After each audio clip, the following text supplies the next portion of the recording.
இந்த மேடை தான், இங்கே தான் மக்கள் உட்காந்துருந்தோம், இங்கே தான் ப்ரீச்சர்ஸ் உட்காந்துருந்தோம். அதான் ஃபஸ்ட்டு ரிவைவல் மீட்டிங்காக இருந்தது. அப்படியா? சரி. ஆனால் சுற்றி பசுமையாக இல்லையே. சரி, பரவாயில்ல. இந்த நாட்களில் பிரதர் சொன்ன மாதிரி நம்ம ஆண்டோடைய வார்த்தையை கேட்க போகிறோம். நம்மளோட ஆண்டவர் பேச போகிறார். ஓகே, உண்மையிலே கடவுள் இந்த கூட்டங்கள் மூலமாக நிச்சயமாக உங்களுடைய சில கேள்விகளுக்கு ஆண்டவர் பதில் கொடுப்பார். உங்களுடைய சில கேள்விகளுக்கு பதில் கொடுப்பார். உங்களுடைய சில ஜெபங்களுக்கு ஆண்டவர் இங்கே பிரத்யேகமாக பதில் கொடுப்பார். ஏன்னா இங்கே இருக்கிறவங்க மட்டும் இல்லை, பல இடத்துல இருந்து இந்த கூட்டங்களுக்காக ஜெபிக்கிறாங்க. ஸோ இயேசு மாறிடார் அல்லது இயேசு மாறாதவர் அப்படிங்கிற தலைப்பில் நான் இந்த நாட்கள் 3 நாட்களும் நான் பிரசங்கிக்க போகிறேன். Jesus never changes. இயேசு ஒருபோதும் மாற மாட்டார். இயேசு மாறிடார். பைபிள் ஒரு வசனம் இருக்கு, எபிரேயர் 13:8. இயேசு கிறிஸ்து நேற்றும் இன்றும் என்றும் மாறாதவராய் இருக்கிறார். இயேசு கிறிஸ்து நேற்றும் இன்றும் என்றும் மாறாதவராய் இருக்கிறார். தமிழில் இன்னொரு டிரான்ஸ்லேஷன் பார்க்கலாம். இயேசு கிறிஸ்து நேற்றும் இன்றும் நாளையும் எப்போதும் எப்படியா ஒரே மாதிரியாக இருப்பார். மாறாதவர்னா அர்த்தம் தானே, ஒரே மாதிரியாக இருப்பார். ஸோ அதை தான் இந்த 3 நாட்கள்லையும் நம்ம தியானிக்க போகிறோம். எந்தெந்த காரியத்தில் ஏசாமி மாறாதவராக ஒரே மாதிரியாக இருக்கிறாரு அப்படிங்கிறத நம்ம பார்க்க போகிறோம். நம்ம வாழ்ந்து கொண்டு இருக்கிற இந்த உலகம் மாறுகிற உலகம். எப்படிப்பட்ட உலகம்? மாறுகிற உலகம். நம்ம வாழ்ந்து கொண்டு இருக்கிற இந்த நாட்கள் மாறுகிற நாட்கள் இல்லையா? நான் இப்போ சில படங்கள் காட்டுவேன், நீங்கள் என்னன்னு சொல்லணும். இப்போ இந்த நெக்ஸ்ட் பிக்சர் போட்டிங்களா? எஸ். இது என்னது? என்ன லெட்டர்? Inland letter. பக்கத்தில் போஸ்ட் கார்டு. இன்லேண்ட் லெட்டர் கொஞ்சம் காஸ்ட்லி, போஸ்ட் கார்டு ரொம்ப சீப்பு. அதுக்கு பக்கத்தில் என்ன இருக்கு? தந்தி. அந்த இப்போ தந்தியே கிடையாது தெரியுமா? அந்த நாட்களில் ராத்திரி 8 மணிக்கு மேலே திடீர்னு ஒருத்தர் தந்தின்னு தூக்கிட்டு வந்தாலே எல்லாருக்கும் என்ன செய்யும்? Buck buck buck. யார் மண்டையை போட்டான்னு தெரியலையே. ஏன்னா பொதுவாக அதுக்குன்னு கிராமத்துலேருந்து அவங்க எங்கேயாவது போஸ்ட் ஆஃபீஸ்லேருந்து நம்ம ஊருக்கு வந்திருப்பாங்க, கையில் போஸ்ட் டெலிகிராம் வச்சுருப்பாங்க. நமக்கு பயமாக இருக்கும். ஏன்னா டெலிகிராம் வந்தாலே பெரும்பாலும் துக்க செய்தி தான். அவர் டெலிகிராம் கொடுத்த உடனே அங்கேருந்து ஓன்னு ஒப்பாரி வரும். ஒன்று 4 வீடு எல்லாரும் சரி சரி அழாத என்னாச்சுன்னு சொல்லி விசாரிப்பாங்க. இப்போ அந்த தந்தியே இல்லை. அது மாதிரி எத்தனை பேர் ஹாஸ்டல் இந்த மாதிரி இன்லைன் லெட்டர்லாம் எழுதினவங்க யாராவது இருக்கீங்களா? ஓ ஓகே. ஹாஸ்டலில் இருக்கும்போது இல்லையா, நானும் பைபிள் காலேஜில் இருக்கும்போது தான் எங்கள் அம்மா எனக்கு லெட்டர் போடுவாங்க, இன்லைன் லெட்டர் போடுவாங்க. நானும் ஏன் இன்லைன் லெட்டருக்கும் போஸ்ட் கார்டுக்கும் என்ன வித்தியாசம்? சீப் ஒன்று. அடுத்தது போஸ்ட் கார்டை போஸ்ட்மேன் கொண்டு படிக்கலாம், 2 பக்கமும் ஓப்பனாக இருக்கும் இல்லையா? இன்லைன் லெட்டரில் உள்ள எனக்கு எக்ஸாம் ஃபீஸு இவ்வளோ காசு வேணும் அவ்வளோ காசு வேணும்னா இதில் தான் எழுத முடியும், இன்லைன் லெட்டரில் தான் எழுத முடியும். ஓகே. அப்புறம் ஸ்டாம்பெல்லாம் ஒட்டுவோம் அந்த நாட்களில். அடுத்த படம் பாருங்கள். இது என்னது? கொஞ்சம் டிலே இல்லாமல் டக்குன்னு பவர் பாயிண்ட் போட்டிங்கன்னா நல்லாயிருக்கும். இது என்னது? STD booth. இப்போ எங்கேயாவது இருக்கா? முந்தி சென்ட்ரல் ஸ்டேஷன் இந்த மாதிரி எங்கேயாவது போனீங்க, பஸ் ஸ்டாண்ட்லாம் போனீங்கன்னா கியூ நிற்கும். இந்த மாதிரி எவனா பேசிக்கிட்டோம், யோ சீக்கிரம் முடியா, நாங்கள் அவசரமாக பேசணும். அவன் சொல்லலாம் போயா, நான் எவ்வளோ நேரமாக காத்திருந்தேன். ஒரு காலத்தில் எஸ்டிடி பூத்துனா மஸ்ட்டு. பிழைப்பு வேணும்னா அந்த ஒரு 3க்கு 3 அடி கடை இருந்தால் போதும், பிழைப்பு ஓடிடும். இப்போ ஒரு 5 வருஷத்துக்கு முன்னாடி ஏதோ ஒரு இதுக்காக என்கிட்ட ஃபோன் இல்லை, இப்போ ஏதோ ஒரு ஃபோன் பண்ணுறதுக்காக நான் இப்படி ஏதாவது கடை இருக்கான்னு தேடுறேன், எங்கேயுமே இல்லை. அடுத்த படம் இது என்னது? இதுக்கு அடுத்தது நெக்ஸ்ட் ஏடிஎம். ஆக்சுவலாக ஏடிஎம் இன்னும் இருக்கு. ஆனால் முந்திலாம் இது முன்னாடி எவ்வளோ கூட்டம் இருக்கும் பார்த்தீங்களா? பெரிய கியூ நிற்கும் 1ஆம் தேதியெல்லாம். இப்போ எல்லாமே எதில் முடிஞ்சு போகுது? ஜிபே. ஜிபேல ஈஸியாக முடிஞ்சிருது. உலகம் எவ்வளோ வேகமாக மாறிட்டே வருது பாருங்க. அது மாதிரி முந்திலாம் ட்ரெயின் டிக்கெட்டு கையில் வச்சுருப்போம். சில நேரம் வீட்டிலேருந்து கிளம்பி ஸ்டேஷன் போயிட்டு இருப்போம். ஏய் டிக்கெட் எடுத்தியா? ஐயோ மறந்துட்டேன், டேபிளில் வச்சேன் மறந்துட்டேன். காரை திரும்ப போய் வீட்டில் போய் என்ன செய்வோம்? டிக்கெட் எடுத்துக்கலாம். டிக்கெட் இல்லாமல் என்ன செய்ய முடியாது? ட்ரெயினில் போக முடியாது. எனக்கு நல்லா ஞாபகம் இருக்குது. ஜோ அங்கிளுடைய தம்பி ஃப்ரான்சிஸ் அங்கிள்னு ஒருத்தங்க மெட்ராஸ்லேருந்து பெங்களூர் போகணும். அப்போ அவங்களுக்கு உதவி செய்கிறதுக்கு இன்னொரு பைபிள் ஸ்டூடெண்ட் ஒருத்தர் இருக்கார். 2 பேருமா ஸ்டேஷன் போகிறாங்க. அப்போது ஸ்டேஷன் நுழைஞ்சோடனே அந்த அங்கிள் அந்த பையன்ட்ட பைபிள் ஸ்டூடெண்ட்டை டிக்கெட் கொடுத்து, எனக்கு டிக்கெட் கன்ஃபார்ம் ஆயிருக்கா, கம்பார்ட்மெண்ட் எங்கே இருக்குன்னு போய் பாரு அப்படின்னு டிக்கெட்டை கொடுத்து விட்றாரு. அவர் அந்த ட்ரெயினில் ஒவ்வொரு கம்பார்ட்மெண்ட்டாக பார்த்துட்டு, அங்கிள் பேர் எங்கே இருக்குது, அங்கிள் கன்ஃபார்ம் ஆகிடுச்சு உங்கள் டிக்கெட் இந்த கம்பார்ட்மெண்ட் தான் சொல்லி அங்கே நின்று கை காட்டுறாரு. அங்கிள் போய் ஏறிட்டார். அப்புறம் எல்லாம் பைக் ஆட்டிட்டு இவர் வீட்டுக்கு இங்கே ரூம் ஹெட் குவார்ட்டர்ஸ்க்கு வந்துட்டார். அங்கிள் பெங்களூர் போயிட்டுருக்காரு. வழியில் டிடி வந்து கேட்குறான், சார் டிக்கெட் எங்கே அப்படின்னு. அங்கிள் பாக்கெட்டில் தேடுறாரு. இல்லை, யார்கிட்ட இருக்குது?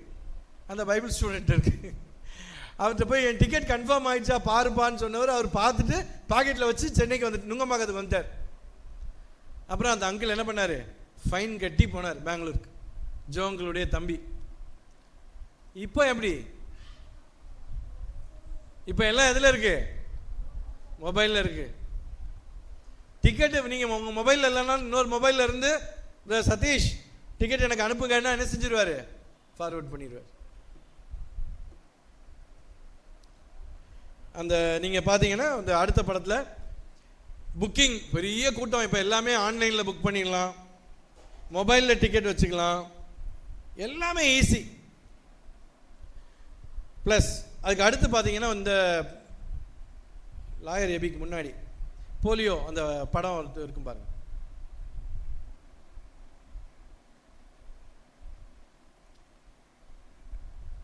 இல்லை வரிசையா இல்லையா பவர் பாயிண்ட்?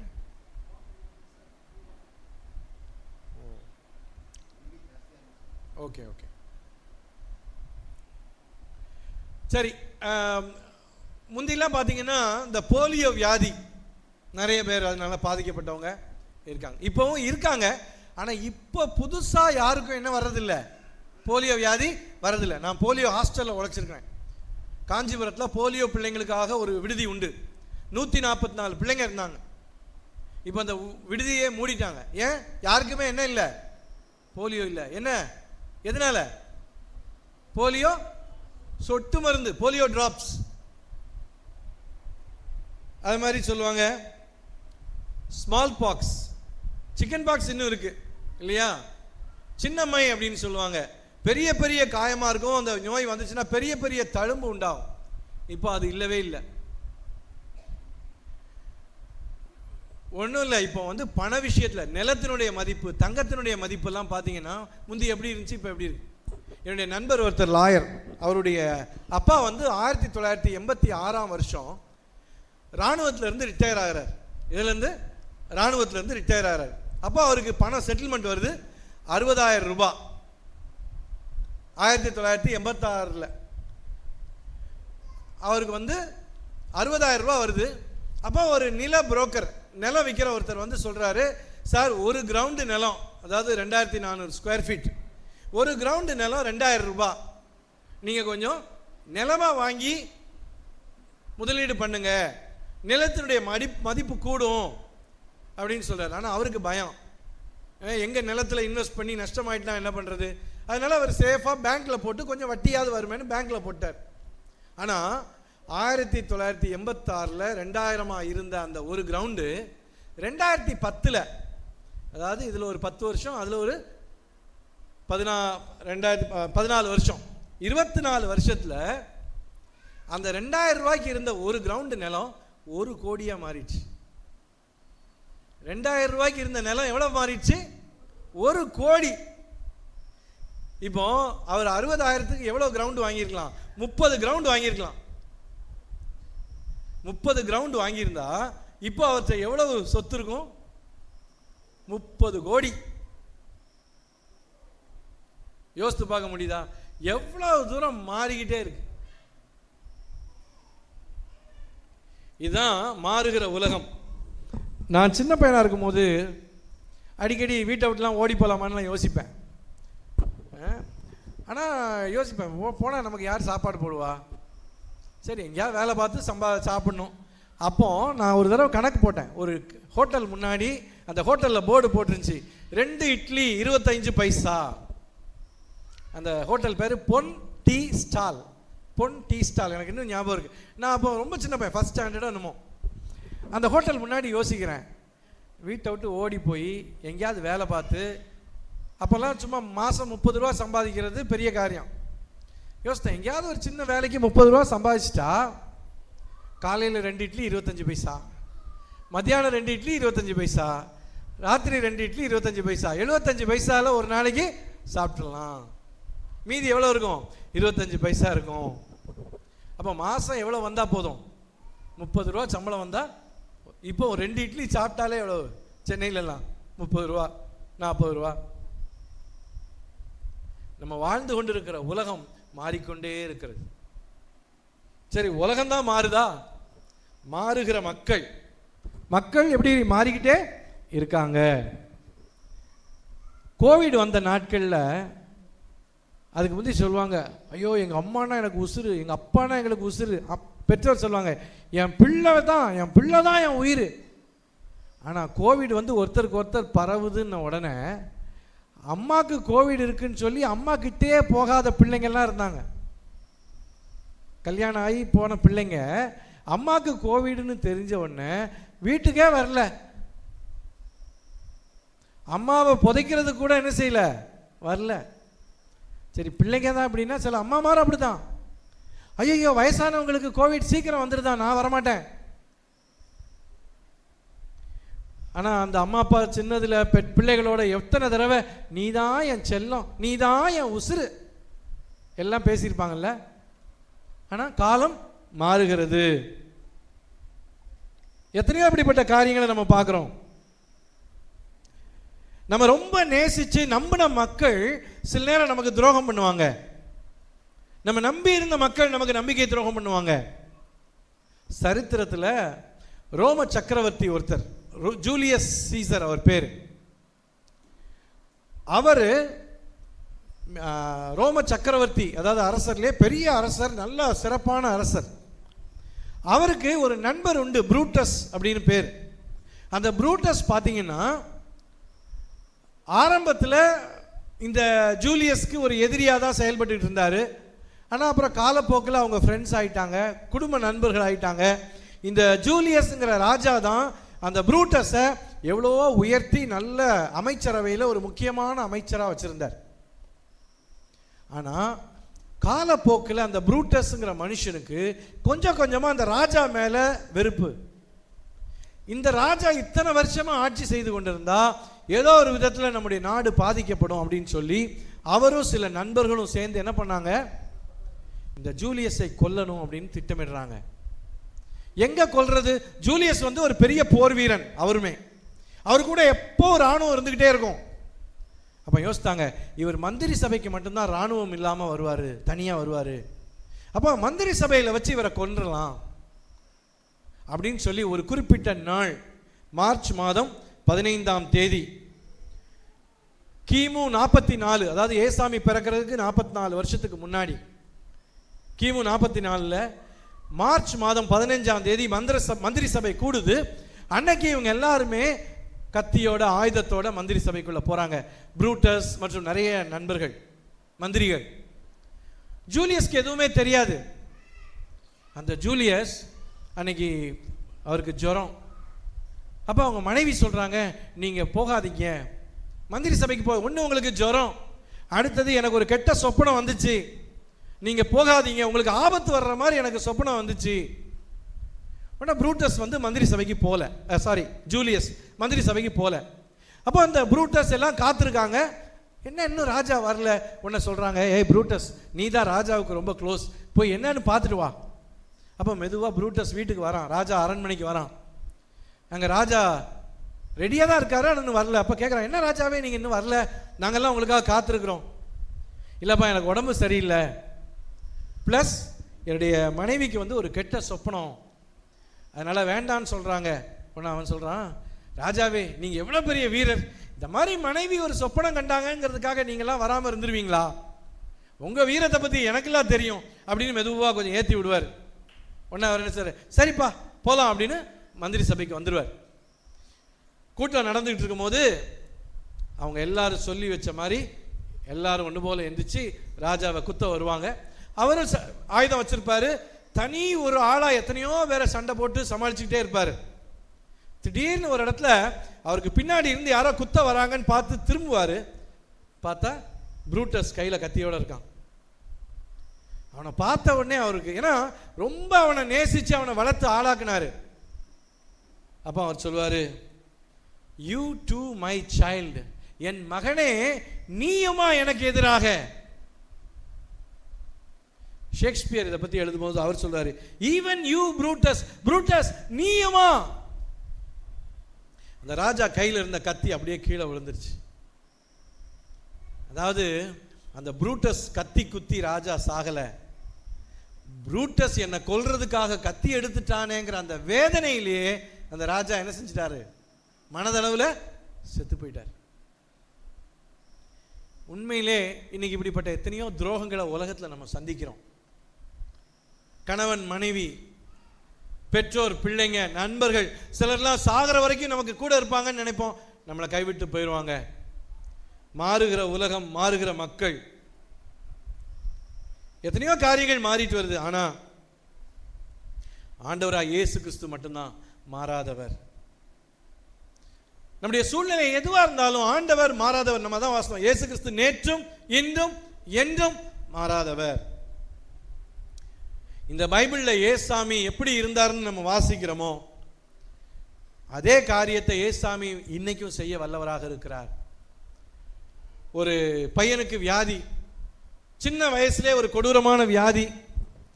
அப்போ அந்த அம்மா அப்பாவுக்கு அவங்க உலகமே உடஞ்சி விழுந்த மாதிரி ஆயிடுச்சு. 20 வயசு மகனுக்கு இப்படி ஒரு வியாதியா? அப்போ அவங்கள சந்திக்க நான் போயிருந்தேன். ஒரு பக்கம் அடுத்து டாக்டர்ஸ் நிறைய ட்ரீட்மெண்ட் சொல்கிறாங்க, லட்சக்கணக்காக செலவாகும், வலி, மகனுக்கு வலி கொடுக்கக்கூடிய ட்ரீட்மெண்ட்டு, உயிர் பிழைப்பானாங்கிற கேள்வி வேற, இப்படி பலவிதமான கேள்வியில். அப்போ அவங்க அம்மா என்னை பார்த்து கேட்குறாங்க, இந்த பைபிள் என்ன தேவனுடைய வார்த்தையா? இது ஜீவனுள்ள வார்த்தையா? இல்லை வெறும் சரித்திர புஸ்தகமா? சரித்திர புஸ்தகம்னா என்ன? என்னைக்கோ நடந்தது, என்னைக்கோ நடந்து முடிஞ்சது, அதை நம்ம படிக்கிறோம், அவ்வளவுதான். ஆனால் அன்னைக்கு நடந்தது இன்னைக்கு நடக்கணும், திரும்ப நடக்கணும் கேரண்டியே கிடையாது, உத்தரவாதம் கிடையாது. ஆனால் பைபிளை பொறுத்த மட்டும் பைபிளில் என்னெல்லாம் வாசிக்கிறோமோ அதை ஆண்டவர் அன்னைக்கு செஞ்சதை இன்னைக்கும் என்ன செய்ய முடியும்? செய்ய முடியும். அல்லேலூயா. அவங்க கேட்குறாங்க, என்ன இது என்ன சரித்திர புஸ்தகமா? என் பையனுக்கு ஏன் ட்ரீட்மெண்ட் எடுக்கணும்? என் பையனுக்கு ஏன் இந்த வியாதி? என் பையன் இவ்வளவு கஷ்டப்படுறான் ஏன்? அப்ப ஏசாமி வல்லமை உள்ளவர் இல்லையா? இது ஜீவ புஸ்தகம் இல்லையா? பைபிள்ல பார்க்கிற அதிசயம், அற்புதம் என் வாழ்க்கையில நடக்காதா? அன்பானவர்களே, இன்னைக்கு ஒருவேளை உங்க மனசுல இந்த கேள்வி இருக்கலாம். ஆனா ஆண்டவருடைய வார்த்தையின் அடிப்படையில் அதிகாரத்தில் நான் சொல்றேன், ஆண்டவருடைய வல்லமை ஒருபோதும் மாறாதது. ஏசாமி மாறாதவர்னா என்ன அர்த்தம்னா, அவருடைய வல்லமையும் ஒரு நாளும் மாறாது. பைபிள்ல அவர் என்ன செஞ்சாரோ அதை இன்னைக்கு உங்க வாழ்க்கையிலும் என் வாழ்க்கையிலும் செய்வார். குறிப்பா இன்னைக்கு 2 காரியங்கள். அதுல ஒன்று, இயேசுடைய வல்லமை, power to heal our sicknesses. இயேசு நம்முடைய வியாதிகளை குணமாக்கக்கூடிய வல்லமையுடையவர். அந்த வல்லமையில எந்த மாற்றமும் இல்லை. ஏசாமி 2000 வருஷத்துக்கு முன்னாடி செஞ்சாரு, 4000 வருஷத்துக்கு முன்னாடி செஞ்சாரு, இல்ல இந்த ஊழியத்தின் ஆரம்பத்தில் செஞ்சாரு, ஆனா இப்பெல்லாம் செய்ய மாட்டாரு. அப்படி கிடையாதுங்க. இயேசு கிறிஸ்து நேற்றும் இன்றும் என்றும் மாறாதவராய் இருக்கிறார். ஏசாமி ஆண்டவர். இன்னைக்கு நிறைய பேர் நினைச்சுக்கிறாங்க, ஏசாமியுடைய பிள்ளைங்க யாரும் மருந்து சாப்பிடக்கூடாது, மாத்திரை சாப்பிடக்கூடாது, வெறும் ஜெபம் மட்டும் பண்ணணும். அதுவும் பைபிள் சொல்லி கொடுக்கல. எத்தனையோ ஊழியக்காரங்க எத்தனையோ தேவ மனிதர்கள், டாக்டர் படித்தவங்க, ஆண்டவருடைய துணையோடு மருத்துவமனை வச்சு எத்தனையோ மக்களுக்கு உதவி செஞ்சாங்க. நான் நேற்று கூட ஒரு சிஎம்சி ஹாஸ்பிட்டல் வெள்ளூருக்கு போய் ஒருத்தங்களை பார்த்து ஜோமெண்ட் வந்தோம். ஆயிரக்கணக்கான நோயாளிகள் இந்த ஒரு மருத்துவமனையில் சுகம் பெற்றுக் கொண்டு இருக்கிறாங்க, ட்ரீட்மெண்ட் பெற்றுக் கொண்டு இருக்கிறாங்க. ஒரு நாளைக்கு 10,000 பேர். ஐடாஸ் கெடர்னு ஒரு பெண்மணிட்ட ஆண்டவர் பேசினார். இந்தியா அந்த மாதிரி வளர்ச்சி இல்லாமல் இருக்குது. ஒரு பிரசவம் பார்க்கறதுக்கு, ஒரு பெண்ணுக்கு பெண் பிரசவம் பார்க்கறதுக்கு கூட ஒரு பெண் டாக்டர் இல்லை, நீ இந்தியாவுக்கு போகணும் அப்படின்னு சொல்லி ஆண்டவர் அவங்ககிட்ட பேசி அதன் மூலமாக அவங்க வந்து சிஎம்சி ஹாஸ்பிட்டல் ஆரம்பிச்சாங்க. ஸோ ஏசாமி டாக்டர்ஸை பயன்படுத்துறாரு, மாத்திரை மருந்தை பயன்படுத்துறாரு, ட்ரீட்மெண்ட் எடுக்கிறது தப்பு கிடையாது. ஆனால் சில வியாதிகள் வெறும் ட்ரீட்மெண்ட்ல சுகமாகாது. ஆண்டவருடைய வல்லமையினால ஆண்டவர் வியாதியை சுகமாக்குறாரு. சாட்சி வெஸ்லி சாட்சி கொடுத்தாங்க. அந்த சாட்சியின் ஆரம்பமே என்னதுதான், ஒரு ஆண்டவர் அறியாத ஒரு இந்து குடும்பம் அவங்க ஏசாமியை பத்தி எப்படி முத அறிந்து கொண்டாங்க? எப்படி? யார் சிக்கானா? அம்மாவா அப்பாவா? அம்மா. அம்மாக்கா யார் ஜெபம் பண்ணது? மாமா. சரி, ஆண்டவர் 45 வருஷத்துக்கு முன்னாடியே செத்து போயிருக்க வேண்டிய அவங்க இன்னைக்கு உயிரோட இருக்காங்க. போன வாரம் கூட அவங்கள போய் பார்த்துட்டு வந்தேன் வீட்டில் போய். நேத்தும் சந்திச்சோம் வெள்ளூர்ல, குடிமல்லூர்ல. பாருங்க, ஆண்டவர் அவருடைய வல்லமையினால சுகமாக்குறார். அப்புறம் அவங்க அப்பாவை ஆண்டவர் சுகமாக்குனார். 35 வருஷம் வச்சிருந்தார். இயேசு ஆண்டவர் இன்னைக்கும் அற்புதம் செய்யறார். சரி, ஆனா சில நேரம் நம்ம கேள்விப்படுறோமே, சிலருக்காக எல்லாரும் ஜெபம் பண்ணியும் சிலர் இறந்து போறாங்களே. ஒவ்வொரு குடும்பத்திலையும் அற்புத சுகத்தையும் பார்த்திருக்கிறோம். சில நேரங்களில் ஆண்டவர் அவருடைய சித்தப்படி சிலர் என்ன செய்யறாரு, தம்முடைய சமூகத்துக்கு எடுத்துக்கொள்ளுகிறார். சிலர் மரிச்சு போறாங்க. அதுக்காக ஆண்டவர் சுகமாக்க மாட்டாருன்னு கிடையாது யாரையும். ஸோ இன்னைக்கு குறிப்பா ஆண்டவர் அவருடைய வல்லமையினால உங்களுடைய வாழ்க்கையிலும் என்னுடைய வாழ்க்கையும் சுகமாக்கக்கூடியவர். அவருடைய வல்லமை மாறல. ஏதோ பைபிள் காலத்தில் தான் செய்வாரு, அவங்களுக்கு தான் செய்வாரு, இவங்களுக்கு தான் செய்வாரு, பெரிய பெரிய கூட்டத்தில் தான் செய்வாரு, ஆயிரக்கணக்கான மக்கள் இருக்கிற கூட்டத்தில் தான் செய்வாரு. நீங்க ஒருவேளை இந்த கூட்டத்துக்கு ஒரு தேவையோட வந்திருக்கலாம், ஒரு வியாதியோட வந்திருக்கலாம், ஒரு கவலையோட இருக்கலாம், இல்ல உங்க குடும்பத்தினர் யாரையோ ஒருத்தரை குறித்த கவலையோடு இருக்கலாம். இன்னைக்கு ஆண்டவர் உங்களோட சொல்ற காரியம் என்னன்னா, இயேசு கிறிஸ்து நேற்றும் இன்றும் என்றும் மாறாதவர். சுகமாக்கும் வல்லமை மாறல. இன்னைக்கும் ஆண்டவருடைய வல்லமை அதே வல்லமை தான். யோவான் 11 இயேசு நேசித்த அந்த லாசரு வியாதிப்படுகிறார். அப்போ ஏசாமியிட்ட லாசருடைய சகோதரிகள் மார்த்தாள் மரியாள் செய்தி அனுப்புறாங்க, நீங்க நேசிக்கிற லாசரு வியாதியா இருக்கிறான். ஆனா ஏசாமி உடனே வரல. எத்தனை நாள் டிலே பண்றாரு? மொத்தம் 4 நாள் டிலே பண்றாரு. வேணும்னே டிலே பண்றாரு. லாசரு மரிச்சுட்டான், கல்லறையில வச்சுட்டாங்க. அந்த சகோதரிகள் 4 நாளா அழுறாங்க, புலம்புறாங்க. ஏன்னா வீட்டில் இருந்த ஒரே ஆம்பளை மரிச்சு போயிட்டாரு. ஏசாமி 4வது நாள் வராரு. Jesus was late by 4 days. ஏசாமி 4 நாள் லேட்டா வந்தாரு. still he was on time. ஆனாலும் அவர் சரியான நேரத்தில் தான் வந்தார். நம்ம ஒரு 4 நிமிஷம் லேட்டா வந்தாலே ட்ரெயின் என்ன செய்யும்? போயிடும். நிக்குமா? போயிடும். ஏசாமி 4 நாள் லேட்டா வந்தாரு, ஆனாலும் அந்த ட்ரெயின் அவருக்காக நின்றுட்டு இருந்துச்சு.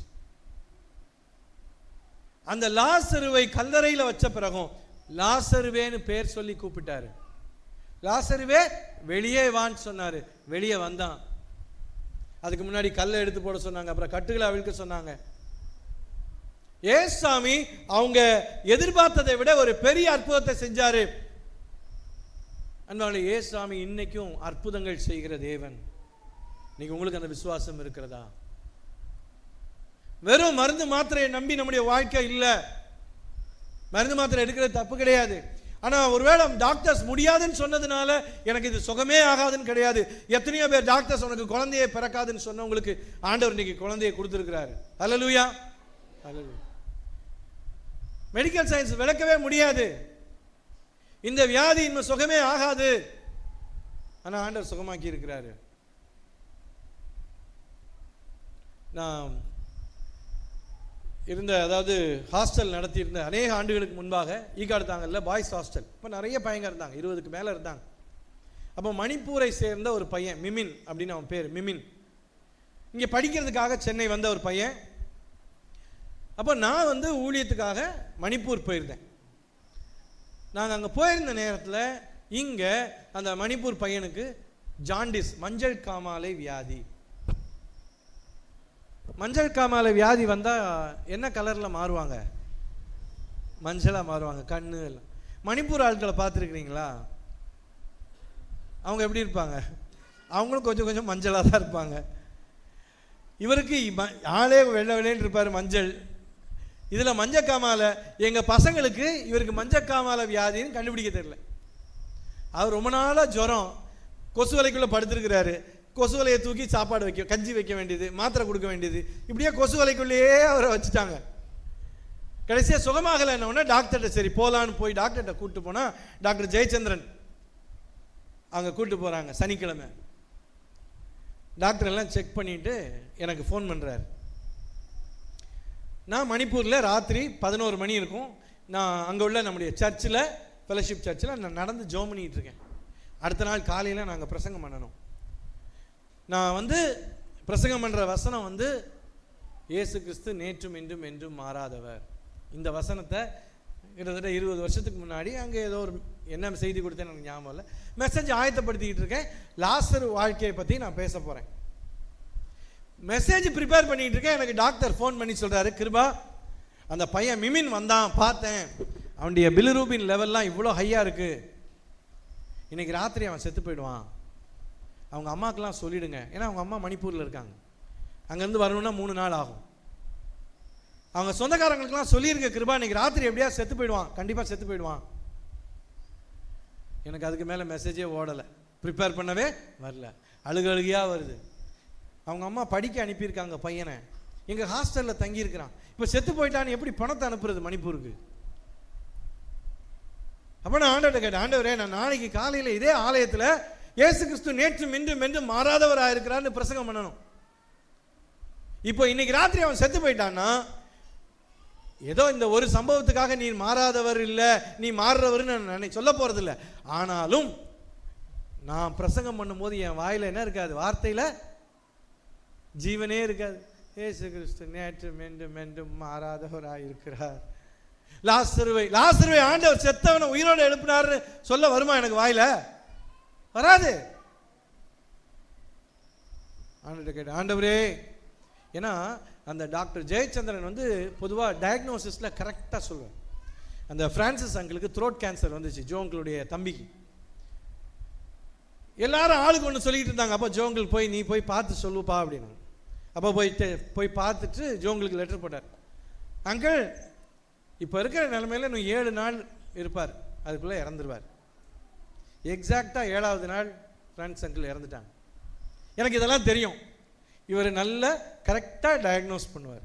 ஆனால் நம்ம நேரத்துக்கு அவர் எப்படி டயக்னோஸ் பண்ணிட்டாரு? இன்னைக்கு ராத்திரி இந்த பையன் செத்து போயிடுவான்.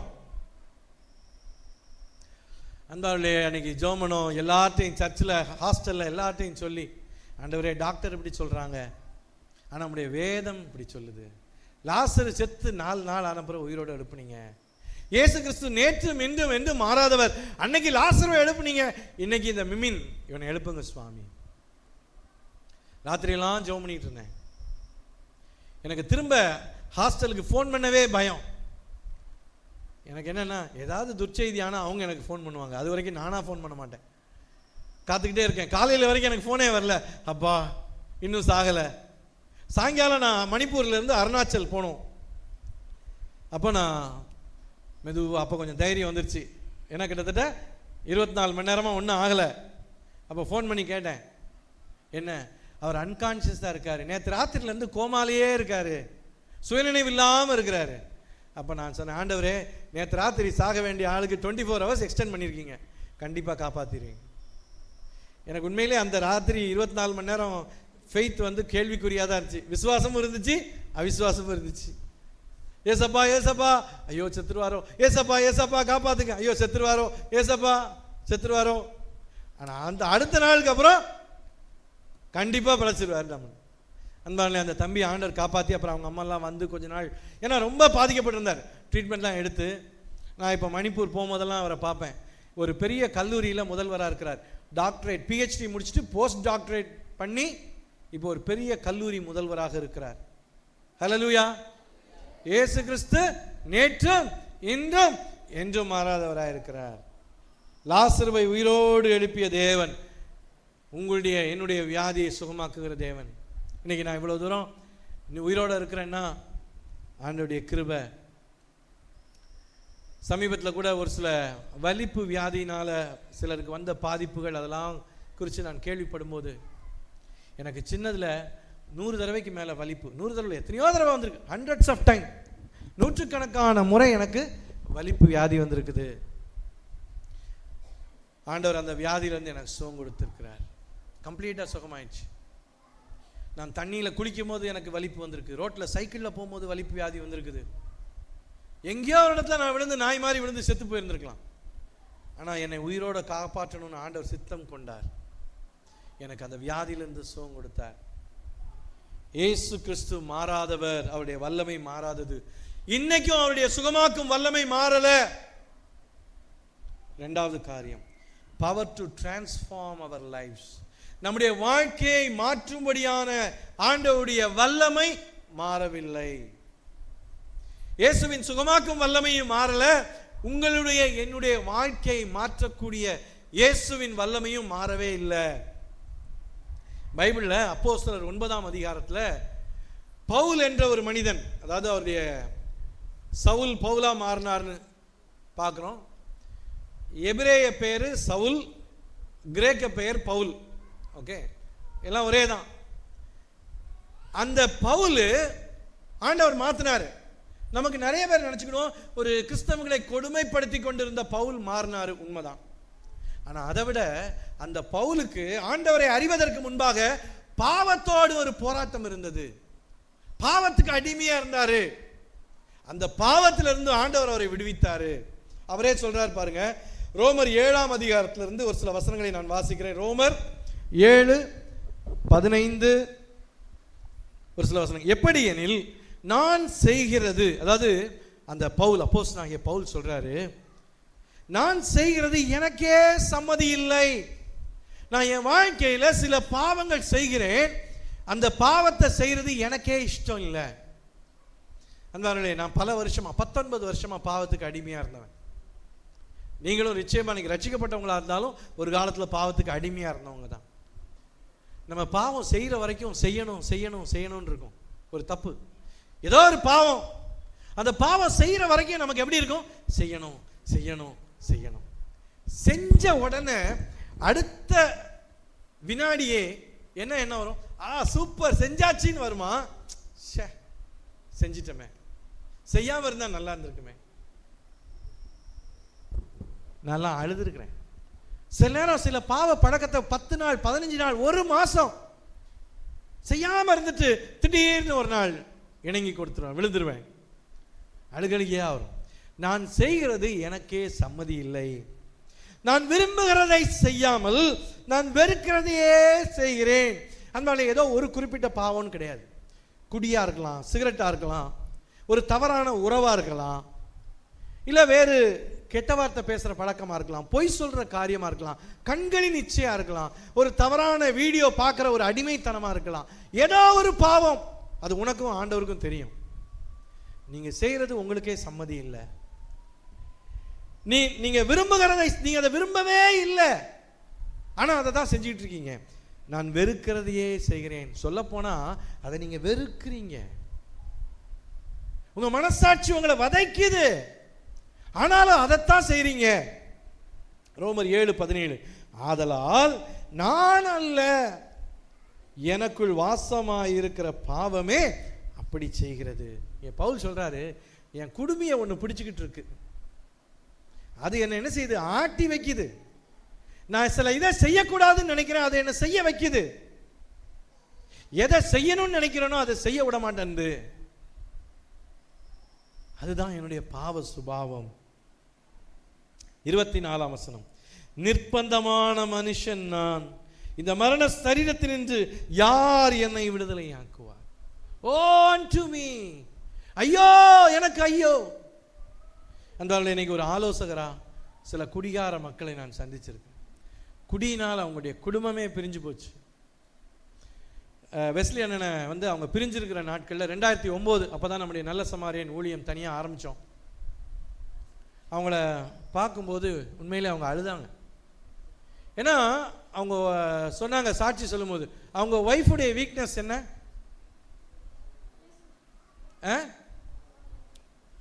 தூண்டி விட்டு வேடிக்கை பார்க்குறான். அவங்க பேச்சில் கோவம் நமக்கு தானா வரும். சிலருக்கு பொதுவாகவே சொல்லுவாங்கல்ல, பெண்களுக்கு எது நீளம்? வாய் நீளம், நாக்கு நீளம். ஆண்களுக்கு கை நீளம். உனக்கு பேச தெரியும், எனக்கு அடிக்க தெரியும்டி. இவங்க என்ன சொல்லுவாங்க, நான் அடிச்சனா, நான் பேச, நீ பேசு. எங்களுக்கு பேச வராது. நிறைய பேர் அப்படிதான் சொல்லுவாங்க, எனக்கு பேச தெரியாது, அடிக்க தெரியும். இந்த மாதிரி அவர் வந்து திடீர்னு கோபப்பட்டு, சரி பொறுமையா இருந்திருக்கலாம். ஏன்னா அவர் என்ன சொன்னாரு, எனக்கு என் மனைவியும் இஷ்டம், பிள்ளைகளையும் இஷ்டம்.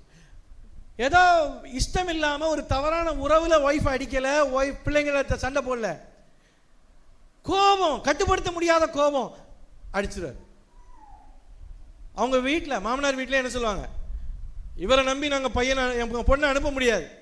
எதுக்கு எடுத்தாலும் என்ன செய்யறாரு, என் பொண்ணை அடிக்கிறார். அப்போ உண்மையிலே பிரதர், இந்த நாட்களில் நான் இதுக்காக எவ்வளோ ஆழமாக அழுது ஜெபம் பண்ணுறேன். இந்த என்னுடைய கெட்ட பழக்கம், கோபம், நான் நேசிக்கிற மனைவியையும் பிள்ளைகளையும் என்னை விட்டு பிரித்து விட்டது. அன்பாலே, ஒரு கோபமாக இருக்கலாம், ஒரு சிலருக்கெல்லாம் ஈவன் சின்ன மூக்குப்பிடி போடுற பழக்கங்க, மூக்குப்பிடி போடுற பழக்கம். சில விசுவாசிகள்னு சொல்கிறவங்க, ஊழியக்காரங்க, குடும்பத்தில் இருக்கிறவங்க கூட இந்த மூக்குப்பிடி போடுற பழக்கம் இருக்கான் சிலருக்கு. அதில் என்ன இருக்குன்னே தெரியல எனக்கு. பார்க்க நமக்கு மூக்கில் வச்சா தும்மல் தான் வரும். நான் வச்சு பார்த்ததில்லை. அது சிலருக்கு வெத்தலை பாக்கு, ஐயோ உசுறு, வெத்தலை இல்லாமல் உசுரே வாழ முடியாது. ஒவ்வொருத்தருக்கும் ஒவ்வொரு பழக்கம், ஏதாவது ஒரு பழக்கம். அன்பார்களே, நீங்களா உங்களை காப்பாற்றி கொள்ள முடியாது. பவுல் தான் சொல்றாரு, நான் வெறுக்கிறேன், ஆனா அதைத்தான் நான் செய்கிறேன். இந்த மரண சரீரத்தினின்று யார் என்னை விடுதலை ஆக்குவார்? அன்பார்களே, பவுல் எழுதுகிற சில இந்த காரியங்களுக்கு சில விளக்கம் இருக்கிறதாக சில கமெண்டேட்டர்ஸ் நம்புறாங்க. அதாவது அந்த நாட்களில் ரோமர்கள் சிலுவை, ஏசாமி எப்படி கொண்டாங்க? சிலுவையில் அடி. சிலுவையே அகோரமானது. அத மாதிரி நிறைய கொடூரமான தண்டனைகள்லாம் கொடுப்பாங்களாம். அதுல ஒண்ணு, இப்போ நான் ஒருத்தரை கொலை பண்ணிட்டேன்னு வச்சுக்கோங்க. நான் ஒருத்தரை கொலை பண்ணிட்டேன், எனக்கு என்ன தண்டனை தெரியுமா? நான் யாரை கொன்னனோ அந்த சரீரத்தை கொண்டு வந்து என் முதுகோட சேர்த்து கட்டிடுவாங்க. அவுக்க முடியாதபடி செத்த சடலத்தை என் முதுகோட சேர்த்து கட்டிடுவாங்க. நான் எங்க போனாலும், எங்க போனாலும், படுத்தாலும், எங்க இருந்தாலும் என்ன செய்யும்? இந்த டெட் பாடி என் கூட வரும். பொதுவாக உடம்பு செத்த பிறகு என்ன ஆகும்? வெயிட்டு கூடும். அப்புறம் வாசனை நல்ல சென்ட் போட்ட மாதிரி இருக்குமா? நாத்தம் குடலை புடுங்கும் சொல்லுவாங்கல்ல, நாத்தம் குடலை புடுங்குது, வாந்தியா வருது, ஒமட்டிக்கிட்டு வருது. அவனுக்கு பனிஷ்மெண்ட்டே அதுதான். அந்த உடல்ல இருந்து, செத்து போன உடல்ல இருந்து வர்ற நோய் கிருமிகள் இவனுக்குள்ள வந்து சீக்கிரம் இவனை என்ன செஞ்சிருவான்? செத்து போயிடுவான். சிலர் யோசிக்கிறீங்க, நம்ம நாட்டிலே இந்த தண்டனை கொண்டு வரலாமே, கொடூரமான தண்டனை. அப்பதான் அவன் யோசிப்பானா, இந்த மரண சரீரத்திலிருந்து யார் என்னை விடுதலை ஆக்குவான்? யாரும் அவுத்து விட மாட்டாங்க. கேட்பான், யாராவது கழட்டி விடுங்களேன். கழட்டி விட்டா யாரு? அரசாங்கம் என்ன செய்யும்? அவனுக்கு தண்டனை கொடுக்கும். எல்லாரும் இவன் படுற கஷ்டத்தை பார்ப்பாங்க, யாரும் உதவி செய்ய மாட்டாங்க. இதுதான் ஒரு பாவியின் நிலைமை. எல்லாருக்கும் தெரியும், ஒரு குடிகாரனை குறித்து, ஒரு பிரச்சனை உள்ள மனுஷன், கோபக்காரனை குறித்து எல்லாருக்கும் தெரியும், யாரும் உதவி செய்ய முடியாது.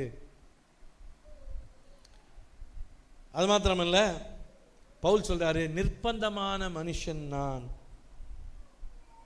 இன்னொரு தண்டனை எப்படின்னா, இந்த பயங்கரமான குற்றம் செய்து மரண தண்டனை யாருக்கு கொடுக்குறாங்களோ, அது பிக்சர் பார்த்தீங்கன்னா, இது வந்து முந்தின பிக்சர். ஓகே, என்ன பண்ணுவாங்களாம்? இவன் உடம்புல எல்லாம் அங்கங்க அடிச்சு ரத்தம் வர்ற மாதிரி காயத்தை உண்டாக்கிட்டு காட்டு பகுதியில் போய் ஒரு மரத்துல ஒரு கட்டையில கட்டி வச்சிருவாங்க. அவன் தன்னை அவிழ்த்து கொள்ள முடியாது, எங்கேயும் போக முடியாது. உடம்புல இருந்து என்ன வடிஞ்சுக்கிட்டு இருக்கும்? ரத்தம் வடிஞ்சுக்கிட்டு இருக்கும். அப்போ அந்த காட்டுல இருந்து இந்த மிருகங்கள்லாம் அந்த ரத்த வாசனைக்கு வரும். உயிரோட தான் இருக்கிறான், கண்ணு திறந்து தான் இருக்குது, தனக்கு ஆபத்து வருதுன்னு பார்க்கறான். ஆனா கை கால் எப்படி இருக்கு? கட்டப்பட்டிருக்கு. தன்னை தற்காத்து கொள்ளவும் முடியாது, ஆபத்தை விட்டு விலகி ஓடவும் முடியாது. இந்த மிருகங்கள் வந்து, ஓநாய்கள், நரிகள், இந்த மாதிரி மிருகங்கள்லாம் வந்து அவனுடைய காயத்தை நக்கி கடிச்சு அணு அணுவா அவனை கொன்று போடும். அவன் தனக்கு வர்ற எல்லா ஆபத்தையும் பார்த்து கொண்டே இருப்பான். ஆனா அதுல இருந்து காப்பாற்ற முடியாது. அடுத்த படம், சிலர் என்ன அது மாதிரி சில நேரம் கழுகுகள் வந்து கொத்தி சாப்பிடுமா, தோல்லையே வந்து உட்காந்துக்கிடுமா, தோல்ல உட்காந்துட்டு அவன் கண்ணையே கொத்துமா. எப்படி இருக்கும்? உன் கண்ணை தான் கொத்துவானா, உன்னால காப்பாற்ற முடியாது, உன் கை கட்டப்பட்டிருக்கு.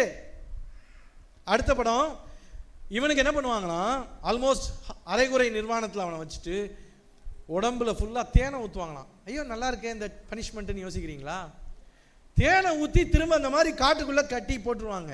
இந்த தேனுக்கு காட்டு எறும்புகள் வருமா, வந்து ஃபர்ஸ்ட் எதை சாப்பிடும்? தேனை சாப்பிடும். அப்புறம் கொஞ்சம் கொஞ்சமா என்ன செய்யும்? அவனுடைய சரீரத்தை கடிச்சு எறும்பு கடிச்சு சாவான். எப்படி இருக்கும்? ஏன்னா அவன் நீதிமான் கிடையாது, அவனும் ஒரு கொலைக்காரனா இருப்பான், ஒரு குற்றவாளி, மரண தண்டனை.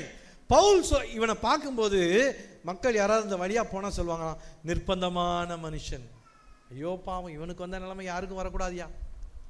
பவுல் சொல்றாரு, பாவம், நான் செய்யறது பாவம்னு தெரியுது, இது ஆபத்துன்னு தெரியுது, இது என் ஆத்மாவை கொல்லுகிறது, என் குடும்பத்தை அழிக்கிறது, என் வாழ்க்கையை கெடுக்கிறது, எல்லாம் எனக்கு தெரியுது. ஆனா என் கை கட்டப்பட்டிருக்கு, என் கால் கட்டப்பட்டிருக்கு, நான் அடிமையாக இருக்கிறேன், என்னால என்ன காப்பாற்றிக் கொள்ள முடியல. இதுதான் ஒரு பாவியினுடைய நிலை. எனக்கு நான் வாலிபத்தில் பைபிள் ஸ்டூடெண்டா இருக்கும்போது ஒரு நாள் ஒரு தம்பி மேரி ட்ரீட் ஜார்ஜஸ் ஸ்கூல்ல நடக்கும். அந்த ஸ்கூல் வாசல்ல சண்டை போட்டுக்கிட்டு இருக்கான் அப்பா அம்மாவோட. வாலிப பையன், அவன் பேர் ஜேம்ஸ். போய் பார்க்குறேன், ஒரு தெலுங்கு குடும்பம். அப்போ இவன் பயங்கரமா குடிச்சு போதை மருந்தெல்லாம் எடுக்கிற பையன், வீட்டில் சண்டை போடுறான். அப்போ நான் அவன்கிட்ட கொஞ்சம் அன்பா பேசி என் சாட்சியெல்லாம் சொல்லி கொஞ்சம் உதவி செய்ய முயற்சி பண்ணி கொண்டிருந்தேன். ஆனா அவனை பொறுத்த மட்டும் அவன் ஆண்டவரை முழுமையாக ஏற்றுக்கொள்ளவும் இல்லை. அப்புறம் அவங்க வீட்டில் அவன் ரொம்ப தொந்தரவு கொடுத்தான்னு சொல்லி ஒரு ரீஹாப் சென்டர், போதை மறுவாழ்வு இல்லத்தில் வச்சிருந்தாங்க. திடீர்னு ஒரு நாள் நியூஸ் வருது, ஜேம்ஸ் செத்து போயிட்டானா, ஜேம்ஸ் தற்கொலை செய்து கொண்டான், ஜேம்ஸ் சூசைட் பண்ணிட்டான். எனக்கு வேதனையா இருந்துச்சு. அப்போ சரி, நானும் விட்சன் அங்கிள் அப்போ இருந்தாங்க, நானும் அங்கிளும் போய் அந்த ஃபியூனரலுக்கு போயிருந்தோம், அடக்க ஆராதனைக்கு போயிருந்தோம். அப்புறம் தான் நான் கேள்விப்பட்டேன், அவனுக்கு போதை மறுவாழ்வியத்தில் பொதுவாக சூசைட் பண்ணுறதுக்கு எதுவுமே கொடுக்க மாட்டான், கிடைக்காது. ஆனால் இவனுக்கு வந்து அந்த போதை மறுவாழ்வியத்தில் போதை பொருள் கொடுக்காம அவனால் இருக்க முடியல. என்ன பண்ணியிருக்கான், அந்த ஒரு ரூமில் இருந்த டியூப் லைட்டை எடுத்து ஏதோ ஒரு துணி பைக்குள்ளேயோ அதுலேயோ போட்டு நல்லா நொறுக்கி உடைச்சி அந்த டியூப் லைட் நொறுங்கின துண்டுகளை சாப்பிட்டான். யோசித்து பாருங்க, அது உள்ள சாதாரண மாத்திரை முழுங்குறதுக்குள்ளே நம்ம சீன் போட்டுருவோம். ஒரு முழு டியூப் லைட்டை நொறுக்கி முழுங்கிட்டான். தொண்டையெல்லாம் கிழிச்சு, வயிறெல்லாம் கிழிச்சு, அலறி துடிச்சு, ஆனா உயிரை காப்பாற்ற முடியல. பாவத்தின் சம்பளம் மரணம், பாவத்தின் சம்பளம் மரணம். அன்பானே, ஆனா பவுல் சொல்றாரு, இப்படிப்பட்ட நிலைமையில நான் இருந்தேன். அதே பவுல் சொல்றார், ரோமர் 8:11, அன்றியும் இயேசுவை மரித்தோரிலிருந்து எழுப்பினவருடைய ஆவி உங்களில் வாசமாயிருந்தால், கிறிஸ்துவை மரித்தோரிலிருந்து எழுப்பினவர் உங்களில் வாசமாயிருக்கிற தம்முடைய ஆவியினாலே சாவுக்கு ஏதுவான உங்கள் சரீரங்களையும் உயிர்ப்பிப்பார். பெரிய வசனம், சிம்பிளா சொல்றேன். ஏசாமி செத்து போயிருந்தார் இல்லையா, கல்லறையில் இருந்தார் இல்லையா, 3வது நாள் என்ன பண்ணாரு? உயிரோடு இருந்தார். அவரை எழுப்பின கர்த்தருடைய ஆவியானவர், பரிசுத்த ஆவியானவர், உண்மையாக நீ இயேசுவை விசுவாசித்து இயேசுவிடத்தில் உன் பாவங்களை அறிக்கையிட்டு இயேசுவை ஏற்றுக்கொள்ளும் போது பரிசுத்த ஆவியானவர் உன் இருதயத்துக்குள்ள வர்றாரு. அப்போ அந்த பரிசுத்த ஆவியானவர் செத்து போன உன் சரீரத்தை, பாவத்துக்கு அடிமையா இருக்கிற உன்னுடைய சரீரத்தை உயிர்ப்பிப்பார். எத்தனையோ வருஷமா பாவத்துக்கு அடிமையா இருந்த நீ ஒரே நாளில் ஒரே க்ஷணப்பொழுதுல மாற்றப்படுவாய். இதுதாங்க ரகசியம். இயேசுடைய வல்லமை எப்படி உன்னுடைய சரீரத்தை சுகமாக்குகிறதோ அதே போல உன்னுடைய ஆத்துமாவை அதன் கட்டிலிருந்து உன்னை விடுவிக்கிறது. இந்த பிக்சர் பார்த்தீங்கன்னா என்னுடைய மனைவியுடைய தம்பி நிங்ஹோர் நம்முடைய ஒவ்வொரு ஆண்டு ரிட்ரீட்டுக்கும் வருவார்.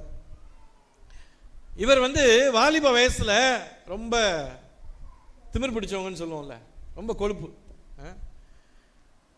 தன்னுடைய வில் பவர், நான் நினைச்சா எதையும் செய்வேன், கடவுள்லாம் தேவையில்லை, கடவுள்லாம் ஒருத்தர் கிடையாதுன்னு கடவுள் நம்பிக்கை இல்லாத ஒரு மதிகேடனாக இருந்தவர். அப்போ வாலிப வயதில் சிகரெட் குடிச்சாரு, கஞ்சா குடிச்சாரு, போதை ஊசி எடுத்தாரு, இஷ்டப்படி வாழ்ந்தார். நினைச்சாரு நான் இப்ப ஜாலியா இருப்பேன், எப்ப இதை விடணும்னு நினைக்கிறேனோ நான் விட்டுருவேன். ஆனா கொஞ்ச நாள் ஆக ஆக அவருக்கு போதை பழக்கம் அடிமையாக்கிடுச்சு. அவருக்கு போதை மருந்துக்கு ஊசிக்கு காசு வேணும், வீட்டுல இருந்து காசு திருடுறாரு, வீட்டுல இருக்கிற பாத்திரம் செப்பு பொருள் எல்லாத்தையும் விற்கிறாரு, பக்கத்து வீட்டுல இருந்து திருடுறாரு, இந்த வீட்டுல இருந்து திருடுறாரு. இதை விடணும்னு நினைக்கிறாரு, அவரால் விட முடியல. இவர் இதை பிடிச்சாரு, இப்ப அது அவரை பிடிச்சுக்கிச்சு. அப்போ தீவிரவாதிகள் அங்க இருக்கிற மணிப்பூர் உங்களுக்கு தெரியும், இப்போ ஒரு கலவர பூமியா தான் இருக்கு. அங்க இருக்கிற தீவிரவாதிகள் நிறைய தீவிரவாதம் செய்வாங்க, தீமையான காரியம் செய்வாங்க. அவங்கள்ட்ட இருக்கிற ஒரே நல்ல காரியம் என்னன்னா, யாரு போதை மருந்து எடுத்தாலும் அவங்கள அடி பிரித்துருவாங்க. அங்க கஞ்சா இதெல்லாம் எடுக்கவே கூடாது, போதை ஊசி போடக்கூடாது. யாராவது போட்டாங்கன்னா இந்த தீவிரவாதிகளை அவங்க போலீஸ் மாதிரி ஜெயிலாம் கிடையாது, போய் கூட வேண்டியது, அடிக்க வேண்டியது. ரொம்ப திரும்ப திரும்ப பண்ணா கையை எடுத்துட வேண்டியது, காலை எடுத்துட வேண்டியது, இல்லை ரொம்ப பண்ணா உயிரையே கொன்றுவாங்க.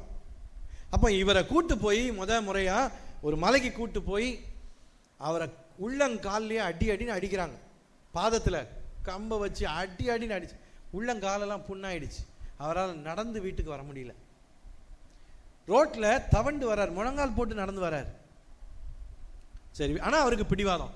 அவங்க என்ன சொன்னாங்க, இனிமே நீ கஞ்சா தொடக்கூடாது, இனிமே நீ போதை மருந்து எடுக்கக்கூடாது. ஆனா வீட்டுக்கு வந்தாரு, அன்னைக்கே போதை மருந்து எடுத்தார். அவர் வாழ்க்கையில ஒரு மாற்றமும் இல்லை. பிளஸ் மற்றவங்களுக்கும் காசுக்காக மற்றவங்களுக்கும் போதை மருந்து விற்கிறாரு. ரெண்டாவது தடவை பிடிச்சிட்டு போனாங்க.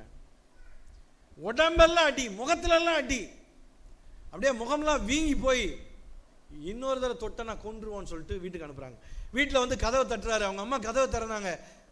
அவருடைய சொந்த மகன் நிக்கிறான், பெத்த மகன். ஆனா பெத்த மகன் அடையாளம் தெரியல. என் முகம் அவ்வளவு விகாரமா அடிபட்டு இருக்கு. யாருப்பா, யாரு வேணும்னு கேட்குறாங்க. மம்மி, நான் தான் நிங்ஹோர். ஓன்னு அழுறாங்க. ஏன் இந்த மாதிரி தீவிரவாதிகள் அடிச்சுட்டாங்க, அதை விட்டுருப்பா. அதெல்லாம் விட மாட்டேன். மூணாவது தடவை பிடிச்சிட்டு போனாங்க. ஏன்னா அவர் திருந்தவே இல்லை. மூணாவது தடவை பிடிச்சிட்டு போய் ஆல்மோஸ்ட் அவரை மிரட்டி இவனை சுட்டு கொன்றுவோம். அவங்கள்ட்டலாம் ஆயுதம் இருக்கும். அப்போ அவங்க சொன்னாங்க, சரி கடைசியா இன்னும் ஒரே ஒரு சான்ஸ்ன்னு சொல்லி மூணாவது தடவை மன்னிச்சு விடுறாங்க. இன்னும் அவர் திருந்தலை. நாலாவது தடவை பிடிச்சிட்டு போயிட்டாங்க.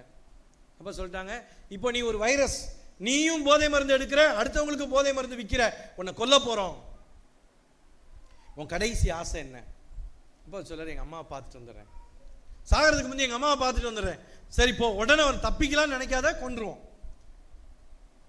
அவர் போனாரு, அம்மாவை பார்க்க போறேன்னு ஓடியே போயிட்டார். அது மலை, மணிப்பூர் ஃபுல்லா மலை பிரதேசம். ஒரு மலையில போய் ஒளிஞ்சுக்கிட்டார். இவங்க தேடுறாங்க, வீட்டுக்கு வராங்க, ஆள் இல்லை. 3 நாள் ஒளிஞ்சிருக்காரு. சாப்பாடு இல்லை, தண்ணி இல்லை. உடனே ஊருக்கு மெதுவா மலையிலேருந்து இறங்கி வராரு. எங்க போகன்னு தெரியல. இதுல ராத்திரி 1 மணிக்கு திடீர்னு அந்த தீவிரவாதிகள் வீட்டுக்கு வருவாங்க. எனக்கு அப்ப கல்யாணம் இல்லை, மனைவி அங்கதான் இருக்காங்க. ராத்திரி வீட்டுக்குள்ள பெட்ரூம்ல ஃபுல்லா தேடுவாங்க, பாத்ரூம்ல தேடுவாங்க, கட்டில் கீழே தேடுவாங்க. இல்ல, அவங்க அம்மாட்ட அந்த துப்பாக்கியில இருந்து ஒரு புல்லட் குண்டு எடுத்து, இது உன் பையனுக்காக, உன் பையனை கண்டிப்பா கொன்றுவோம், இங்கே ஒளிச்சு வச்சிருந்தா சொல்லு.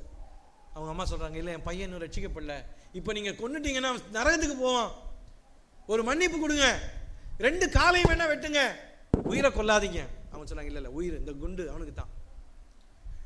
அவங்க தேடிக்கிட்டு இருக்காங்க. இதுல 3 நாள் கழிச்சு அங்க உள்ள ஃபெலோஷிப் ஆலயத்துக்கு நேரா போறார். அது சண்டே. மீட்டிங் முடியுது. மீட்டிங் முடிஞ்ச உடனே சொல்கிறாரு அந்த பாஸ்டர் அங்கிள், நான் இங்கே தங்கிக்கலாமா?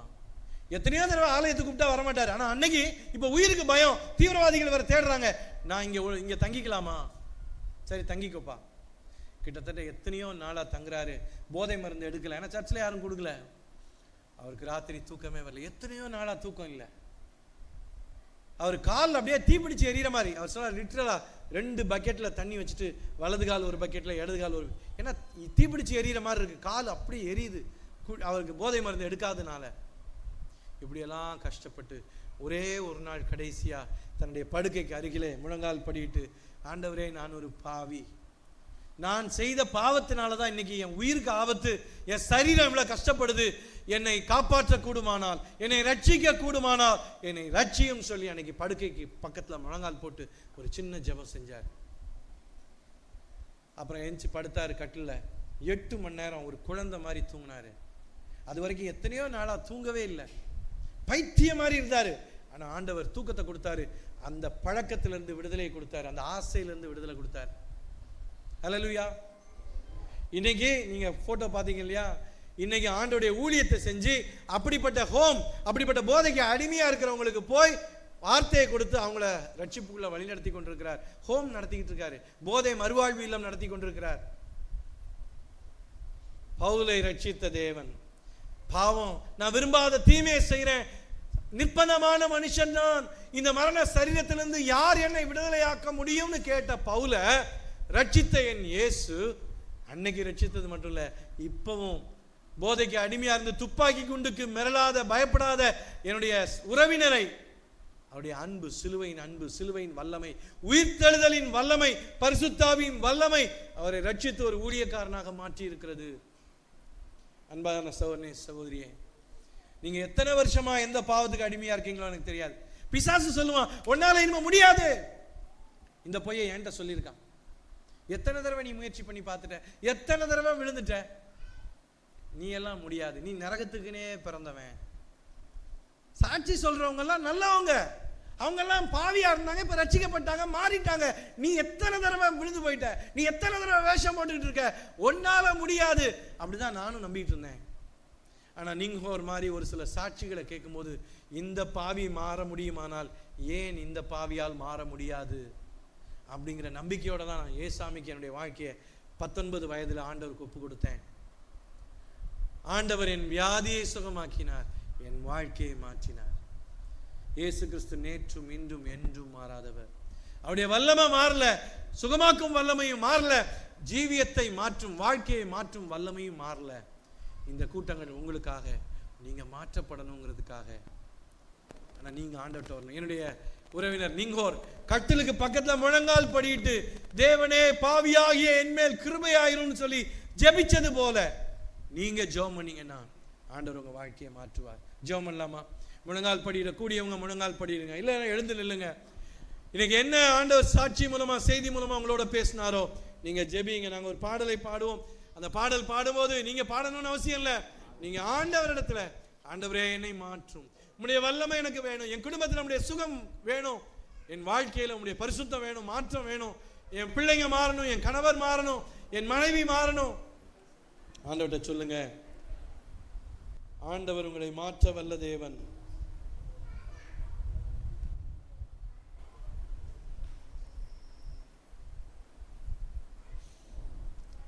ஆண்டவருடைய பிரசன்னம் எங்க இருக்கிறது? ஆண்டவருடைய வார்த்தை எங்க இருக்கிறது? உண்மையாக உங்களுக்காக மரித்த அந்த இயேசுவின் சிலுவையை நோக்கி பாருங்க. சிலுவையில இயேசு உங்களுக்காக மரித்தார். இயேசு உங்களை அழைக்கிறார். என் மகனே, என் மகளே, வா, உன் வியாதியை நான் சுகமாக்குறேன், உன் பாவ அடிமைத்தனத்தை நான் உடைக்கிறேன்.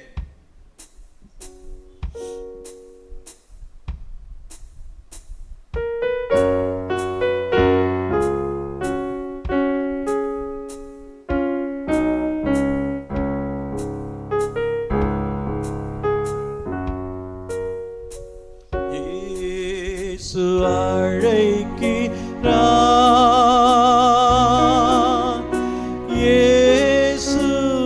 அழைக்கிறார்.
ஜெபிக்கலாம்.